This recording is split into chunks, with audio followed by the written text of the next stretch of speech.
सभी का हमारे YouTube चैनल में। और आज हम करने वाले हैं क्लास 10th हिस्ट्री से चैप्टर 2 ग्रोथ ऑफ नेशनलिज्म। शुरू करते हैं शॉर्ट आंसर से। Explain the term nationalism. Nationalism क्या होता है? आंसर है नेशनलिज्म डिनोट पैट्रियोटिज्म और devotion to the nation. Nationalism denote करता है पैट्रियोटिज्म, देशभक्ति या फिर अपने आप को समर्पित कर देना देश के प्रति। वन हु इज पैट्रियोटिक, जो देशभक्त होता है, loves his country, loves his और हर कंट्री, कि वो अपने देश से प्रेम करता है, and feels very loyal toward it, और अपने आप को वफादार रखता है। नेक्स्ट है, why was the feeling of nationalism lacking among Indians before the arrival of British. अब ये पूछ रहा है कि जो भावना थी नेशनलिज्म की, वो हिंदुस्तानियों के अंदर नहीं थी ब्रिटिशर्स के आने से पहले। तो the feeling of nationalism lacking among the Indian before the arrival of the British because it was never one nation and comprised many kingdoms. The loyalty of the people was toward a particular king or kingdom. Thus, the modern feeling of nationalism was lacking among them. जो feeling है nationalism की, वो उनके अंदर lack इसलिए करती थी क्योंकि वो इंडिया जो है कभी एक पूरा नेशन नहीं था, उसमें कई सारे राज्य थे, और लोगों की जो वफादारी थी वो सिर्फ एक पर्टिकुलर राजा या किसी पर्टिकुलर राज्य के लिए थी। तो इसीलिए मॉडर्न फीलिंग जो नेशनलिज्म की थी वो उनके अंदर लैक करती थी। क्वेश्चन नंबर 3 है, state two reason for the development of nationalism in the late 19th century. दो कारण बताने हैं जिससे डेवलपमेंट हुआ नेशनलिज्म का लेट 19th सेंचुरी में। सबसे पहला है, economic exploitation was the most important reason. The Indian realized that the general aim of British policies in India was to promote their own interest at the cost of welfare of Indians. आर्थिक शोषण, ये सबसे मुख्य कारण था। हिंदुस्तानियों को ये महसूस हो गया कि जो ब्रिटिशर्स की जो नीतियां हैं उसका मेन एम है कि वो सिर्फ और सिर्फ अपना फायदा देखेंगे और हमारे वेलफेयर के कॉस्ट पे, है ना, हमारा मतलब कोई उद्धार होने वाला नहीं है। The impact of western education which led to a rational, humanitarian and scientific approach to life made the educated Indians realize the need to reform their religion and society, which contributed to development of nationalism.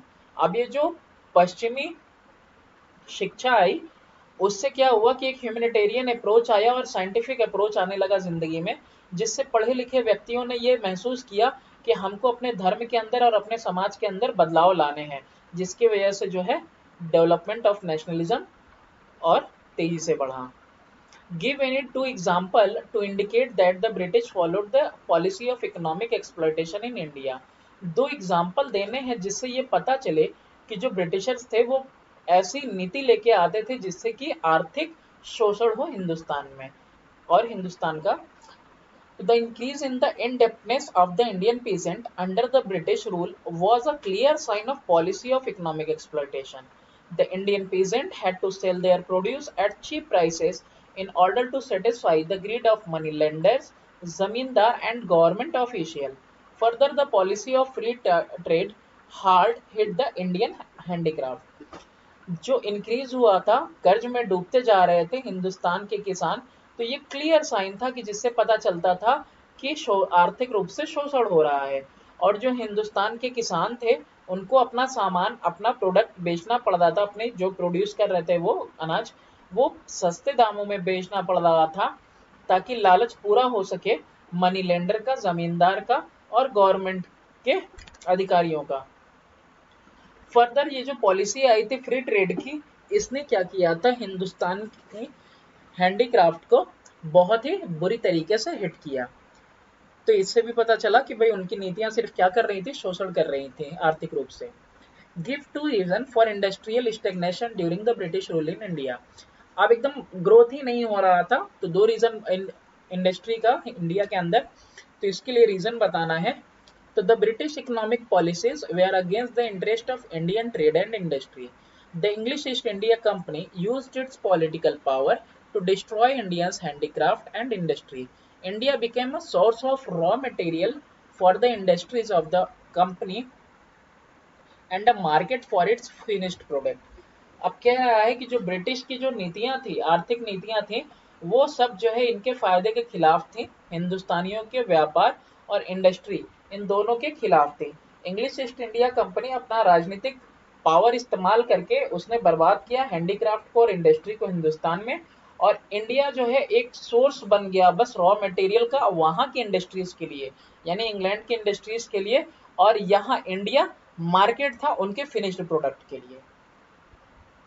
What role did the press play in the national movement? Role क्या play किया press ने national movement में? तो the vernacular press was the chief instrument through which nationalist spread modern economic, social and political ideas and created a nationalist consciousness. It was through the influence of dailies like the Tribune, the Times of India and Pioneer that the idea of liberty, justice and natural light reached the masses. अब ये जो vernacular press था traditional, वो सबसे मुख्य जो है instrument था जिससे कि लोगों के अंदर आधुनिक, आर्थिक, सामाजिक और राजनीतिक आइडियाज वगैरह को फैलाया जा रहा था और लोगों के अंदर एक कॉन्शियसनेस लाई जा रही थी नेशनलिज्म की। और ये इसी पेपर से ही प्रभाव पड़ा, जैसे कि ट्रिब्यून था, टाइम्स ऑफ इंडिया, पायनियर था, कि जो आज़ादी का ख्याल है, जस्टिस है, न्याय है और जो प्राकृतिक अधिकार है, ये सब के आइडियाज लोगों तक पहुंच पा रहे थे प्रेस के through. Who passed the Vernacular Press Act in 1878? Why was it passed? अब किसने पास किया था वर्नाकुलर प्रेस एक्ट को और क्यों पास किया था? तो the vernacular press act was introduced in 1878 by Lord Lytton. The act forbade the vernacular press papers to publish any material that might excite feelings of dissatisfaction against the British government. अब ये जो act है ना, इसको Lord Lytton ने 1878 में पास किया था और ये जो है रोकता था, फॉरबिड करता था वर्नाकुलर पेपर को कि कोई भी ऐसा खबर आप नहीं छापोगे जिस जो कि असंतोषजनक हो ब्रिटिश गवर्नमेंट के लिए। Who repealed the vernacular press act इन 1882? किसने खत्म कर दिया इस एक्ट को? What impact did the act have on Indian? और इस एक्ट का क्या इम्पैक्ट था इंडियंस के ऊपर? तो in 1882 the vernacular press act was repealed by Lord Ripon. Lord Ripon ने इसको पूरी तरह खत्म कर दिया। अच्छा, ये जो एक्ट था जो शुरू हुआ था 1878 में लगा था, तो इसने जो है कि पॉलिटिकल एजिटेशन को एकदम स्टिमुलेट के स्टार्टअप कर दिया था और क्विकेंड किया था द पेस, बिल्कुल जो है स्पीड अप कर दिया था इंडियन नेशनलिज्म वाली भावनाओं को, इसने बिल्कुल आगे बढ़ावा दिया था, है ना। तो ये इम्पैक्ट पड़ा था इस प्रेस से, इसके खिलाफ बहुत सारे लोग उतरे। Question number 9. Name any two prominent newspaper of the 19th century which played a significant role in arousing national sentiment among the Indian. कोई दो prominent important newspaper के नाम बताओ 19वीं सदी के जिसने जो है बहुत ही important रोल प्ले किया हो लोगों के अंदर नेशनल सेंटिमेंट की भावना जगाने में।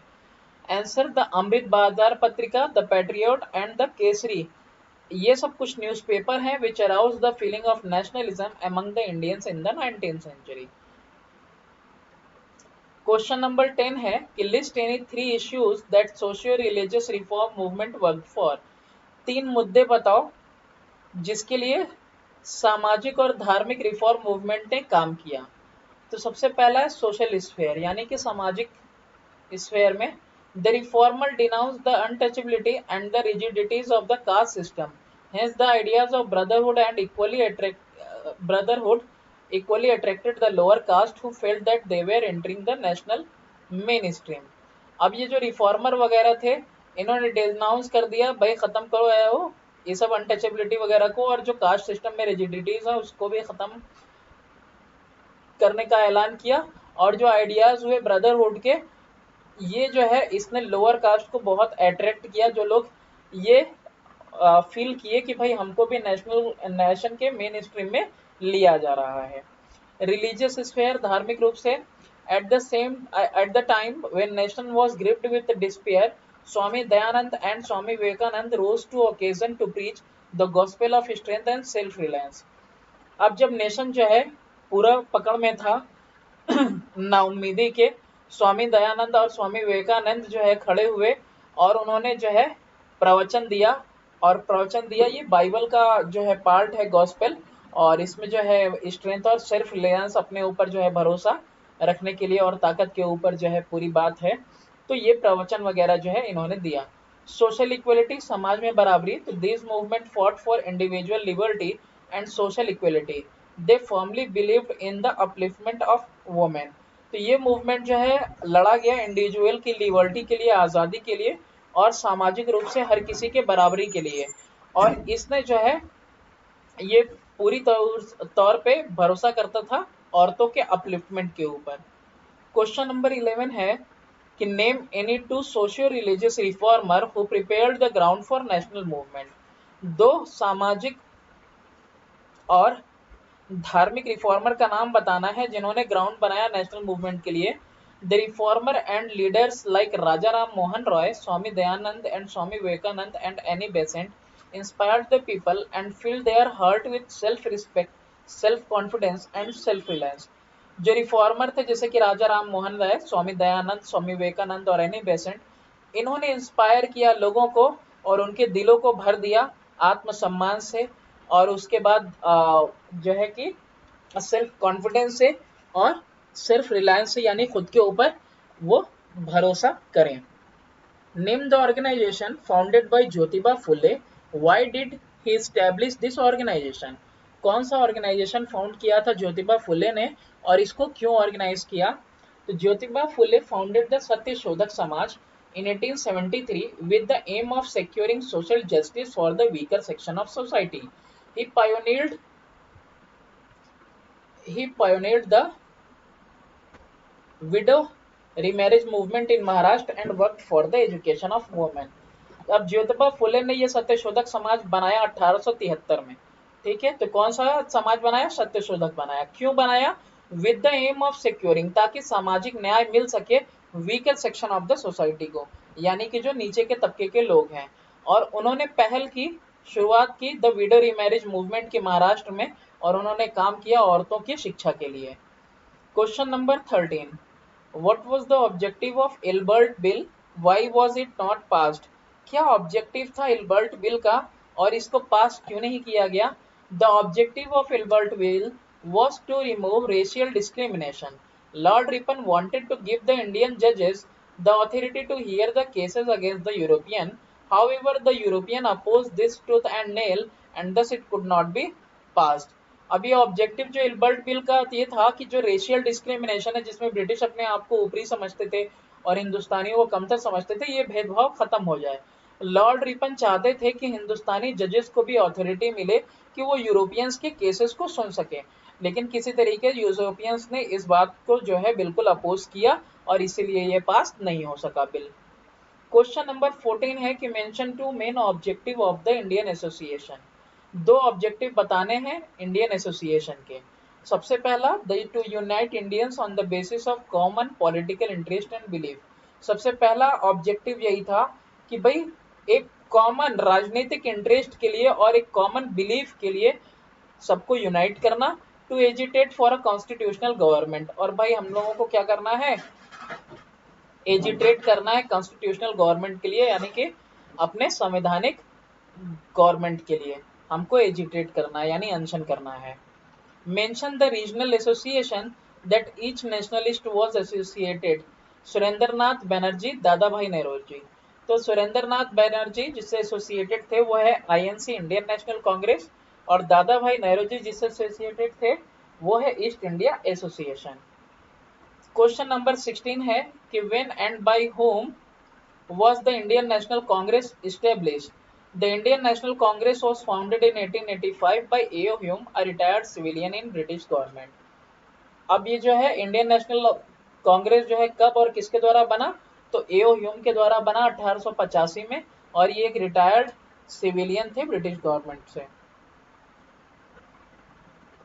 Question number 17, where, when and under whose presidency was the second session of the Congress held? कि कब, कहां और किसके प्रेसिडेंटशिप में कांग्रेस का सेकंड सेशन हेल्ड हुआ था। तो the second session of the Congress was held in 1886, 1886 में हेल्ड हुआ था कलकत्ता में, अंडर द प्रेसिडेंटशिप ऑफ दादा भाई नौरोजी, यानी प्रेसिडेंटशिप किसने की थी, दादा भाई नौरोजी ने।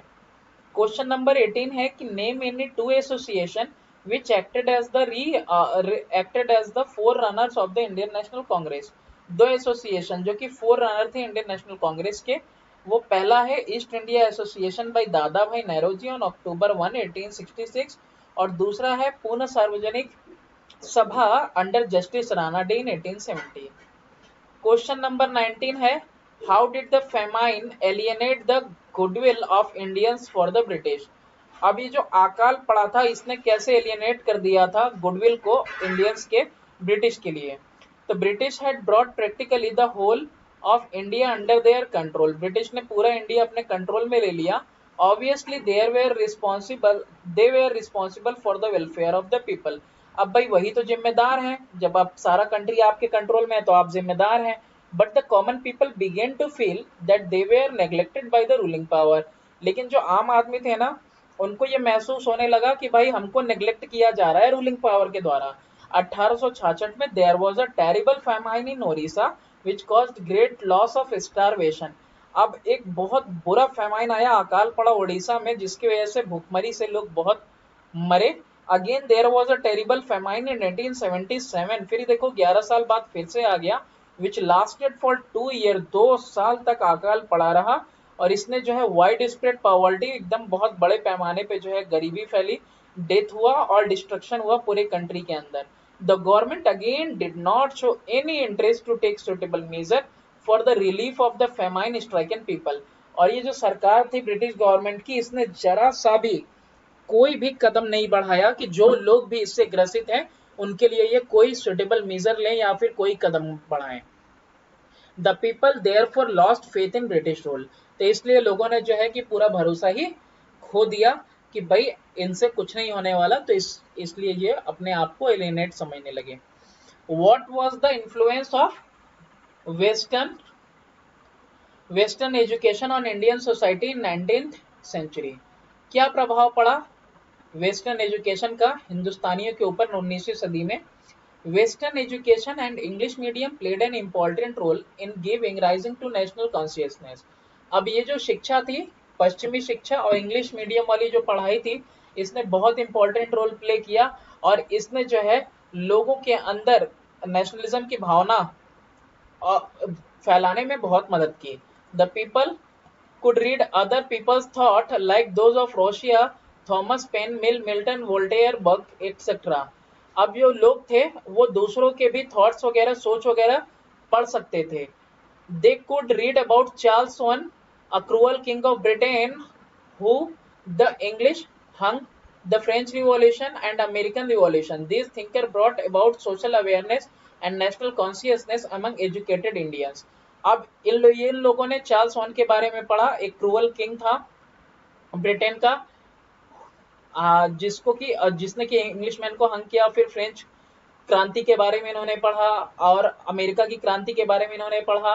और ये जो पढ़ा तो ये जो चीजें थी, ये सब चीजें इनके अंदर सामाजिक रूप से क्या कर रही थी, चेतना पैदा कर रही थी, अवेयरनेस पैदा कर रही थी।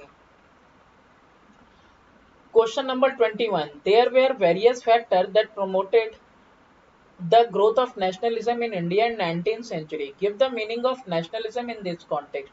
बहुत सारे अलग अलग फैक्टर थे जिससे कि नेशनलिज्म ग्रो कर रहा था, तो नेशनलिज्म की मीनिंग बतानी है।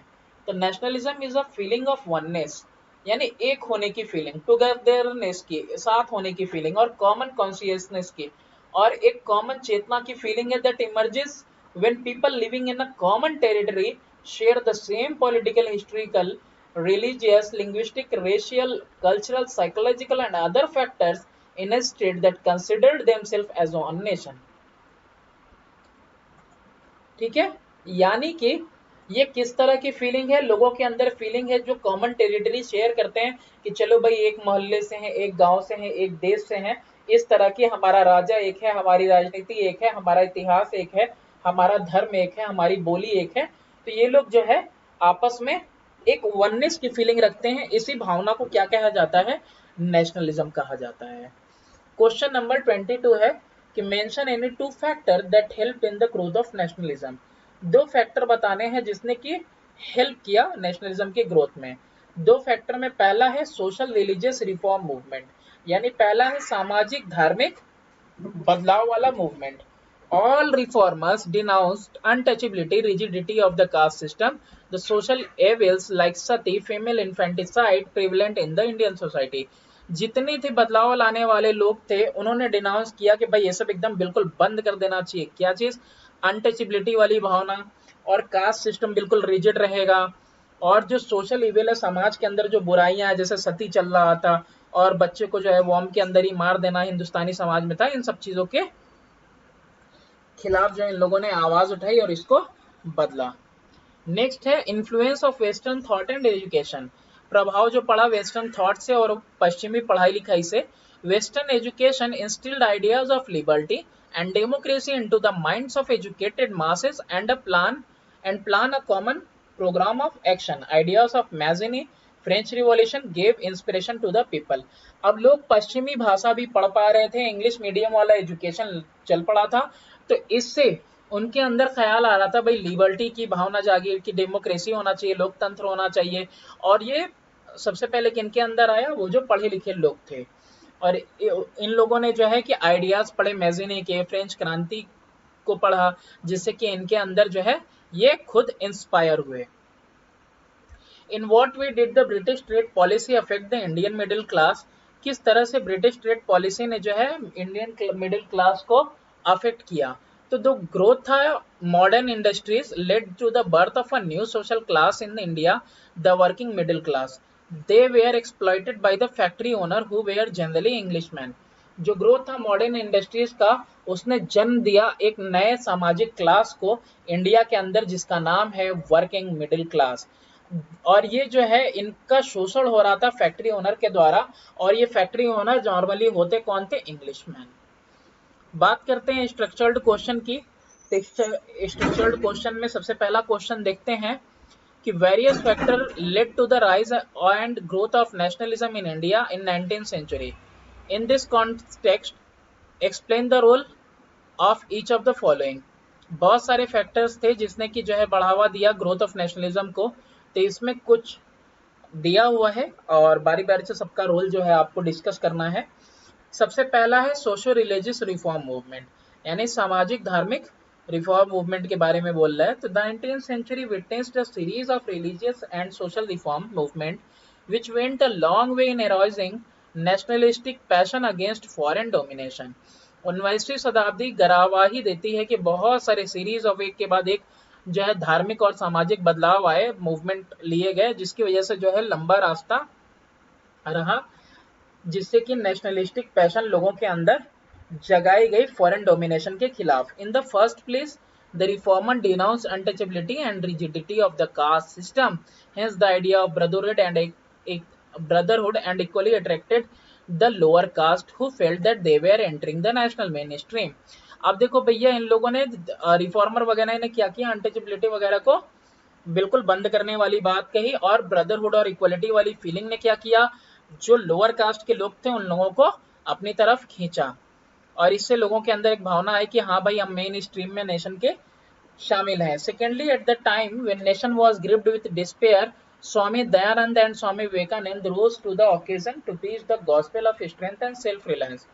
इसके अलावा जब जो है पूरा नेशन पकड़ में था, नाउमीदी के स्वामी दयानंद और स्वामी विवेकानंद खड़े हुए और जो है ओकेजन पे, और जो है इन्होंने प्रवचन दिया गॉस्पेल ऑफ स्ट्रेंथ और सेल्फ रिलायंस के का, यानी कि ये बाइबल का पार्ट है जैसे मैंने पहले बताया था, जिसमें स्ट्रेंथ और सेल्फ अपने ऊपर भरोसा करने की बात है। Thirdly, they formally believed in upliftment of women, और थर्डली ये लोग बिलीव करते थे कि भाई औरतों का भी विकास होना चाहिए, औरतों को भी बढ़ावा देना चाहिए। Lastly, they made a clarion call to protest against the domination of the British rule. और लास्टली उन्होंने एक जो है कि कॉल यानी कि बुलावा जो है कि बुलाया सबको कि भाई प्रोटेस्ट करना है किसके खिलाफ? ब्रिटिश के डोमिनेशन के खिलाफ। इसके अलावा रिप्रेसिव कॉलोनियल पॉलिसी, इसको एक्सप्लेन करना है, दमनकारी कॉलोनियल नीतियां। The British had conquered India to promote their own interest and therefore followed such repressive policies so as to make India subservient to the needs of Britain।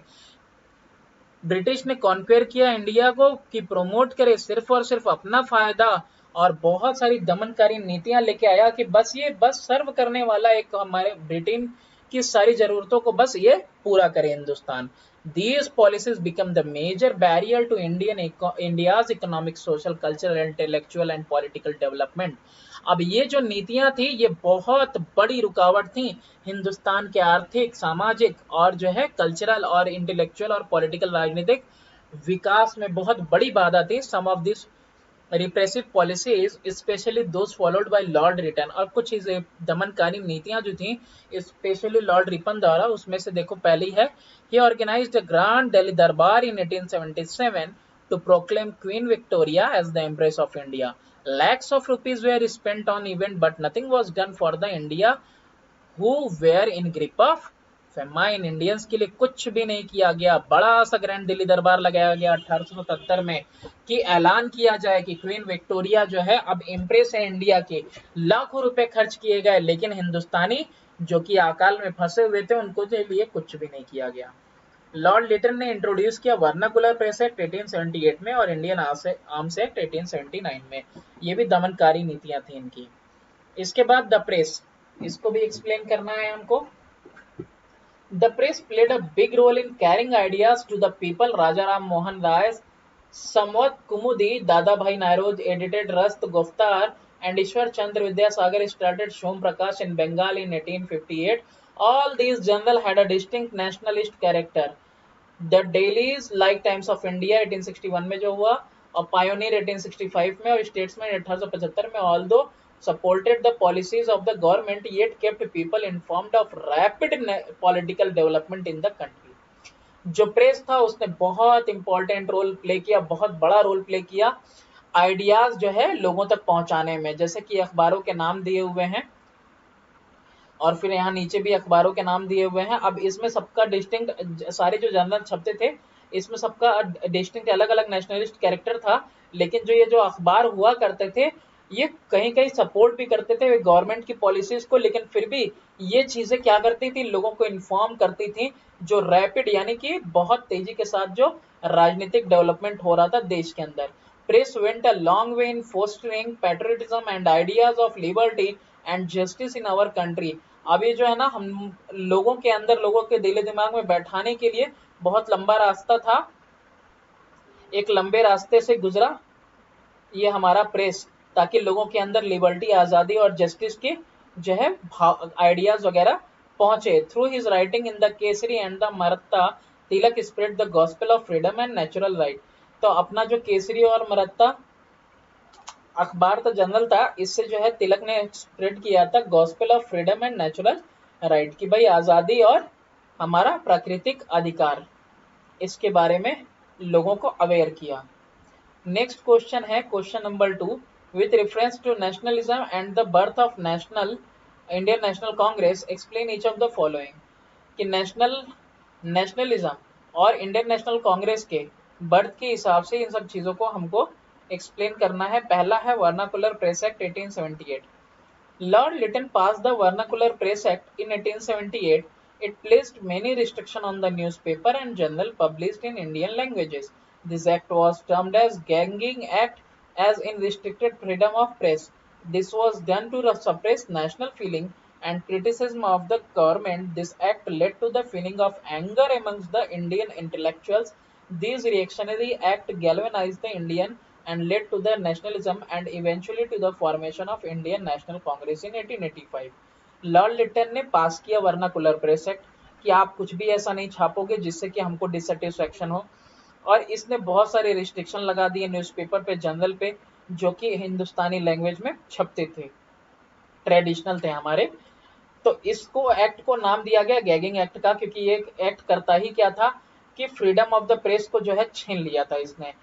और ये किया क्यों गया था, ताकि हम क्या कि वो दबा सके लोगों के अंदर जो नेशनल फीलिंग आ रही है, और जो लोग क्रिटिसाइज कर रहे हैं गवर्नमेंट को, यानी गवर्नमेंट की मुखालिफत कर रहे हैं, गवर्नमेंट की बुराई कर रहे हैं, उसको खत्म किया जा सके।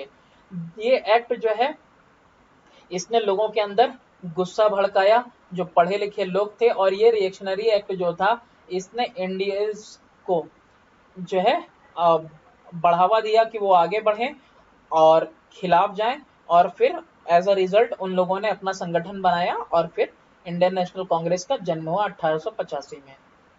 क्वेश्चन नंबर बी है, सेकंड का state any 4 immediate objective of the INC. 4 immediate objective बताने हैं, यानी कि 4 मतलब तत्काल प्रभाव से क्या उनका ऑब्जेक्टिव था।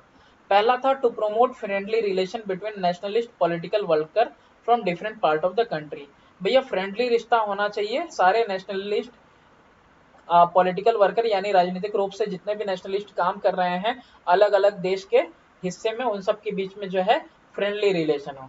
To develop and consolidate the feeling of national unity irrespective of religious belief, colour और क्रीड, यानी कि लोगों के अंदर डेवलप हो फीलिंग नेशनल यूनिटी की, और बिल्कुल और ये जो है मतलब इन सब चीजों से बढ़ के हो, हट के हो, यानी कि अपने धार्मिक बिलीफ से ऊपर उठ के, कलर से ऊपर उठ के और जात पात से ऊपर उठ के। To formulate popular demand and place them before the government. भाई जो हमारा डिमांड है हम उसको क्या करेंगे, फॉर्मुलेट करेंगे, यानी कि फॉर्मूले के टाइप से एकदम बिल्कुल उसको लिख के देंगे और पेश करेंगे हम सरकार के सामने। To train, influence and organise the public opinion in the country in favour of nationalism. लोगों को ट्रेन करना है, उनको प्रभावित करना है, ऑर्गेनाइज करना है, उनके ओपिनियन को, उनकी राय वगैरह भी जो है हर देश के अंदर जो लोग हैं उनकी राय भी, ताकि जो है जो राय उनकी फेवर में है नेशनलिज्म के। तो ये काम था, ये सब ऑब्जेक्टिव थे इन आईएनसी के। क्वेश्चन नंबर सी है इसका सेकंड का, रोल ऑफ दादा भाई नेहरू। इनका क्या रोल है, तो Dadabhai Naoroji founded East India Association in London on October 1, 1866। Association aimed at providing member of British parliament information regarding India's genuine grievances. The association attracted a large number of Englishmen who sympathized with India's distress. It also suggested such measures as could remedy some to the wrongs. For example, it recommended the abolition of cotton duties and petitioned the government to withdraw the Vernacular Press Act. The association became popular and soon had branches in Mumbai, Kolkata and Chennai. अब दादा भाई नायरो जी ने किया क्या, Indian association, east India association form किया London में 1 अक्टूबर 1866 को। ये एसोसिएशन इनका जो था, इसका मेन एम था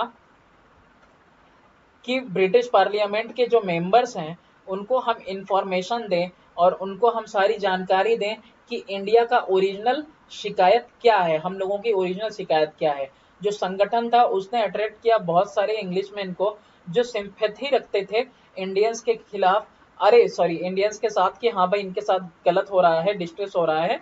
और इसमें इनका जो एसोसिएशन था ये सजेस्ट करेगा कुछ मीजर जो कि एक इलाज की तरह होगा, एक क्योर की तरह होगा, जो भी गलत हुआ है उसके लिए, है ना, जो भी रॉन्ग डूइंग्स उन लोगों ने किया है उसके लिए कुछ मेजर्स सजेस्ट करने का काम कर रही थी इनका संगठन।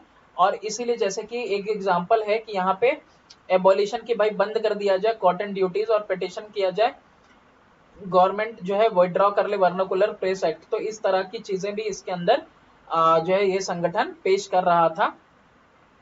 तो एसोसिएशन अपनी इन्हीं चीजों से बहुत जल्दी फेमस हो गया और कई ब्रांचेस खुल गए मुंबई में, कोलकाता में और चेन्नई में। क्वेश्चन नंबर 3 है, the establishment of INC was a significant event in the development of national movement in India. जो एस्टेब्लिशमेंट था आईएनसी का वो बहुत इंपॉर्टेंट इवेंट था नेशनल मूवमेंट के डेवलपमेंट में। तो इस कॉन्टेक्स्ट से आपको बताना है, mention the year when it was established and it's founder. तो भाई कब कांग्रेस बनी थी, 1884 में। तो पहले एओ ह्यूम ने कंसल्टेशन के साथ इंडियन लीडर्स के आईएनसी की जो है नींव रखी थी और पहला सेशन जो है दिसंबर 1885 को हुआ। Why did Lord Dufferin favour the formation of INC. ये जो लॉर्ड डफरिन है इसने क्यों फेवर किया कि हाँ हाँ आईएनसी बननी चाहिए भाई। तो लॉर्ड डफरिन ने blessed the Congress because he wanted to have a political organization through which he could ascertain real wishes of the people and thus save the administration from any possible political outburst. It was due to this attitude that many distinguished British officials attended the first session of the Congress. Lord Dufferin ने bless किया कांग्रेस को क्योंकि वो चाहते थे कि भाई कोई तो ऐसी राजनीतिक पार्टी हो जिसकी वजह से वो लोगों की, हिंदुस्तानी लोगों की रियल विशेष को जान सकें और एडमिनिस्ट्रेशन को सेव कर सकें आगे आने वाली किसी भी परिस्थिति में, है ना, किसी भी राजनीतिक परिस्थिति आए, आउटबर्स्ट हो तो उससे वो सेव कर सकें। और उनकी इस एटीट्यूड की वजह say that many distinguished British officer ने क्या किया, अलग अलग तरीके के ऑफिसर्स इसमें जो है पार्टिसिपेट किए first session of the congress में। फिर उसके बाद है name any two association which acted as forerunner of the Indian National Congress. अब फोर रनर की तरह कौन से ऐसे संस्थान है जिन्होंने काम किया, एसोसिएशन संगठन। तो पहला है ईस्ट इंडिया एसोसिएशन जो कि दादा भाई नेहरू जी का था, जो कि 1 अक्टूबर 1866 में बना। अब पूर्ण सार्वजनिक सभा, और ये बना था जस्टिस राणा डे के अंडर में 1870 में। तो ये दोनों फोर रनर्स हैं। पिक्चर स्टडी है, ये तस्वीर किसकी है तो आइडेंटिफाई करना है इस तस्वीर को। तो ये तस्वीर है राजा राम मोहन राय की। क्या कौन सा ऑर्गेनाइजेशन इन्होंने बनाया, तो Brahmo Samaj. Mention his contribution to the growth of Indian national movement. इनका कंट्रीब्यूशन बताना है, क्या कंट्रीब्यूशन था इंडियन नेशनल मूवमेंट में। तो Raja Ram Mohan Roy started a campaign, एक अभियान चालू किया for the abolition of sati and purdah system, कि भाई खत्म किया जाए सती सॉरी सती और पर्दा सिस्टम को। कंडेम किया पॉलीगेमी, निंदा की पॉलीगेमी की, यानी दो दो शादियां। डिस्करेज चाइल्ड मैरिज, बच्चों की शादी ना हो। और एडवोकेट किया right of widows to remarry, और वकालत की कि भाई विधवाओं की दोबारा शादी होनी चाहिए। It was because his effort that William Bentinck, the Governor General of the India, passed a law in 1821 making the practice of sati illegal and punishable by law। अब इन्हीं सारे एफर्ट्स, कोशिशों की वजह से ही विलियम बेंटिक ने क्या किया, विलियम बेंटिक ने एक कानून पास किया 1821 में, और सती के प्रैक्टिस को इलीगल कर दिया और पनिशेबल बताया लॉ के कानून के हिसाब से। How did the socio religious reform movement of the 19th century act as pioneer of the Indian nationalism. अब देखो शुरुआत कैसे की, पायोनियर यानी कि सबसे पहले पहल करने वाला, किस तरह से सामाजिक और धार्मिक रिफॉर्म मूवमेंट वगैरह जो है वो पायोनियर की तरह साबित हुआ इंडियन नेशनलिज्म में। तो द 19th सेंचुरी विटनेस करता है सीरीज ऑफ रिलीजन और सामाजिक मूवमेंट को, जो कि लोगों के अंदर जिसने कि नेशनलिस्टिक पैशन वगैरह जुनून भरा फॉरेन डोमिनेशन के खिलाफ। In the first place reformers ने पहले सबसे पहले तो भाई जो है कि इसको बंद करवा दिया कि भाई अनटचेबिलिटी वाली जैसे कोई फीलिंग नहीं रहेगी, और कास्ट सिस्टम का रिजिडिटीज हटा दिया, है ना। और आइडिया जो है ब्रदरहुड का और इक्वलिटी का, इसने इसको बढ़ावा दिया गया, और इसने जो है कि लोअर कास्ट के लोगों को भी अट्रैक्ट किया, हु फेल्ट जो फेल्ट किए कि जो है कि वो भी नेशनल के मेन स्ट्रीम में हैं। और स्वामी दयानंद और स्वामी विवेकानंद ने क्या किया, अलग अलग ओकेजन पे जो है प्रीच किया गॉस्पेल ऑफ स्ट्रेंथ और सेल्फ रिलायंस, है ना। यानी कि लोगों को प्रवचन दिया कि खुद के ऊपर भरोसा रखें, सेल्फ रिलायंस, और जो है अपने आप को कमजोर ना समझे, ताकतवर समझें। तो that's all for this chapter. I am trying my best, और दिन प्रतिदिन ये इम्प्रूव होता जाएगा। तो do support and kindly share my channel.